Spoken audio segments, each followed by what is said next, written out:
নুন থেকে শুরু করে বিমা সংস্থা পরিচালনা সব ক্ষেত্রে টাটা গ্রুপ নিজেদের আধিপত্য সুনামের সঙ্গে বজায় রাখতে সফল হয়েছে। শুধু তাই নয়, ইতিমধ্যেই দেশের মাটিতে আইফোন তৈরির কাজেও হাত দিয়েছে এই গোষ্ঠী। এরই মধ্যে অ্যাপল সরবরাহকারী হিসেবে নিজেদের অবস্থানকে আরও শক্তিশালী করতে এক বড়সড় পদক্ষেপ নিয়েছে টাটা গোষ্ঠী। তাইওয়ানের চুক্তিভিত্তিক সংস্থা পেগাট্রনের সঙ্গে চুক্তিবদ্ধ হয়েছে টাটা ইলেকট্রনিক্স। পেগাট্রনের ভারতে থাকা একমাত্র আইফোন তৈরির কারখানার 60% অংশীদারিত্ব কিনতে চলেছে টাটা। দেশে এখনো 3টি সংস্থা আইফোন তৈরি করছে, ফক্সকন, পেগাট্রন এবং উইস্ট্রন। এই 3 সংস্থায় তাইওয়ানের। গত বছর নভেম্বরে উইস্ট্রনের কারখানার অধিগ্রহণ করে নিয়েছে টাটা। এবার পেগাট্রন। এই বছরের শুরুর দিকেই শোনা গেছিল যে পেগাট্রন ভারতে অবস্থিত তাদের একমাত্র আইফোন কারখানাটির শেয়ার বিক্রি নিয়ে ভাবনা চিন্তা করছে। তখন থেকেই টাটাদের নাম উঠে এসেছিল। এই আবহেই গত সপ্তাহে অভ্যন্তরীণভাবে এই 2 সংস্থার কথা ঘোষণা করা হয়েছে। সূত্র অনুসারে জানা গেছে যে পেগাট্রনের 60% অংশীদারিত্ব চলে যাচ্ছে টাটাদের হাতে এবং বাকি 40% থাকছে পেগাট্রনের হাতে। এই চুক্তির মাধ্যমে টাটা প্রতিদিনের কাজকর্মের দায়িত্ব নেবে এবং পেগাট্রন প্রযুক্তিগত সাহায্য করবে। এই চুক্তি বাণিজ্যিকভাবে বেশ তাৎপর্যপূর্ণ।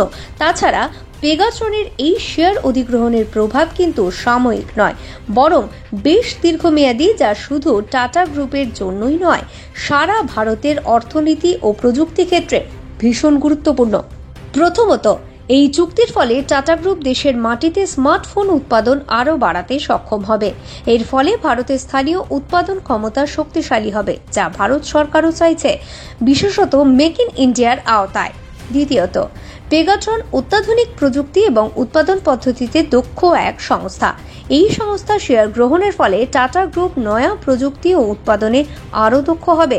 এর ফলে সারা বিশ্বে তাদের উৎপাদিত পণ্যের মান আরও উন্নত ও শক্তিশালী হবে। তৃতীয়ত, ভারতে আইফোন উৎপাদন বৃদ্ধির মাধ্যমে টাটা গ্রুপ আন্তর্জাতিক বাজারে প্রবেশের সুযোগ পাবে। বিশেষ করে দক্ষিণ এশিয়া, আফ্রিকা, আমেরিকা সহ অন্যান্য দেশের বাজারে টাটার প্রবেশ আরও সহজ হবে। অর্থাৎ বিশ্বজুড়ে ক্রেতাদের কাছে খুব সহজেই পৌঁছানো সম্ভব হবে।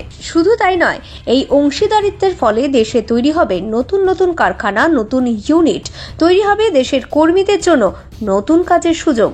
এই চুক্তির আরেকটি গুরুত্বপূর্ণ দিক হলো, এই চুক্তির ফলে বেশ বিপদে পড়েছে চীন। আসলে চীন ও মার্কিন দেশগুলির মধ্যে ভূরাজনৈতিক উত্তেজনার কারণে অ্যাপল অনেক দিন ধরেই চীনের ওপর থেকে তাদের নির্ভরতা কমাতে চাইছে। অন্যদিকে পেগাট্রন বহুদিন আগে থেকেই ভারতে তাদের একমাত্র আইফোন প্ল্যান্ট বিক্রি করার উদ্যোগ নিয়েছিল। আর ঠিক এই পরিস্থিতিতে টাটা পেগাট্রনের 60% শেয়ার কিনে নেওয়ায় চীনের আইফোন বাজার এক বড়সড় ধাক্কা খাবে। কারণ ভারতে উৎপাদন বৃদ্ধি পেলে খুব স্বাভাবিকভাবেই মার্কিন দেশগুলি আইফোনের জন্য ভারতের ওপরই বেশি নির্ভর করবে, চীনের উপর নয়। আর এর ফলে চীনের আইফোন বাজার যে বেশ খানিকটা মুখ থুবড়ে পড়বে তা বলার অপেক্ষা রাখে না।